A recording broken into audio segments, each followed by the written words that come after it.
क्षेत्र में भी विधायक हैं या और भी तमाम ऐसे लोग पड़े हैं जो लखपति हैं, करोड़पति हैं, उन्होंने एक बिस्कुट तक का पैकेट लोगों के बीच में जाके नहीं बांटा। तो ये हमें सोचना पड़ेगा कि हमारे मुसीबत में और संकट की घड़ी में कौन लोग हमारे साथ खड़े हैं, उनको हमें समझना पड़ेगा साथियों। तो ऐसे हमारे जो प्राकृतिक आपदा के में आए और उन्होंने दिन रात एक करते हुए और वो बाढ़ पीड़ित लोगों की सेवा की। और ये साथियों हमारे सभी लोगों के विचार में आया कि वास्तव में तमाम लोगों ने अपने अपने स्तर से लोगों की मदद की। तो हम लोगों के सभी लोगों के मन में आया कि उन बाढ़ पीड़ित लोगों की सेवा की, उन सेवकों का भी हम सम्मान करें कि उनका एक हौसला बढ़ाएं, जो भविष्य में यदि कोई प्राकृतिक आपदा आती है तो उनका भी एक सम्मान की बात है। हम सम्मान देंगे तो निश्चित तौर पर उनका हौसला बढ़ेगा।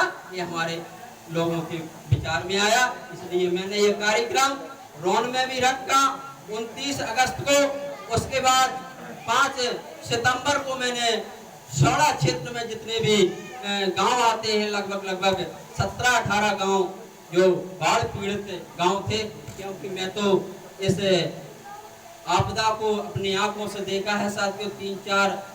3 अगस्त के दरमियान जब मैं गिरवासा मेरे गांव में सर जी जानते होंगे, तो उसमें मैं लगभग 2 बजे रात के पहुंचा अपने दो ट्रैक्टर लेके। तो देखा तो वास्तव में एक रोंगटे खड़े करने वाली एक आपदा थी साथी। इससे पहले भी ऐसी कोई प्राकृतिक आपदा जो 60, 70 साल के बुजुर्ग थे, उन्होंने कहा ऐसी कभी प्राकृतिक आपदा नहीं आई। साथियों ये कुछ शासन और प्रशासन की भी फेल्यूर है, जो इतना जल हमारे सिंध नदी में आया। कोई बरसात का इतना जल नहीं था, ना इतनी बारिश हुई थी कि जो इतनी बड़ी एक प्राकृतिक आपदा हमारे बीच में निवृत्त हुई। तो ऐसे हम लोगों ने सम्मान का। और भी साथियों मैं समझता हूँ, हम भी हमारी एक लोग लगभग 2010 से शिक्षा, संस्कृति एवं स्वाभिमान जो हमारी एक समिति है, इसके तहत आज तक हम लगभग 25-30 हजार लड़कियों का मैं गांव में जाता हूं जब भी मुझे टाइम मिलता है, हम सभी लोगों को। और मैंने शिक्षा सामग्री का मैंने जो होती है उन लोगों में जाके उनको मोटिवेशन करता हूं और शिक्षा सामग्री में उन लोगों के बीच में वितरित करता हूं। और साथियों मैं समझता हूं और हमारा सबका ये मानना है, सोच बनाई कि खून पसीने की मेहनत जो हम करते हैं, हम किसी से चंदा या डोनेशन नहीं मांगते साथियों। जो भी हम खून पसीने की मेहनत से जो कमाते हैं, उसमें से हम 10 या 5% हम समाज के बीच में लगाएंगे, जिससे समाज का हम कल्याण कर सकते हैं। इन महापुरुषों के हम कुछ नहीं कर रहे हैं, इन महापुरुषों के बताए हुए रास्ते पे चलने की कोशिश कर रहे हैं। छोटी सी कोशिश है, हो सकता है आगे हम और आप भाईचारा बनाएंगे तो हो सकता है बहुत बड़ी हम इन महापुरुषों की विचारधारा को लेकर एक लड़ाई लड़ सकते हैं। हमारे बीच में तमाम वक्ताओं ने बात अपने अपने हिसाब से रखी।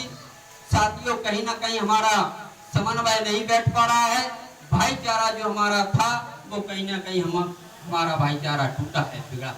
इस पर भी विचार करना होगा साथियों।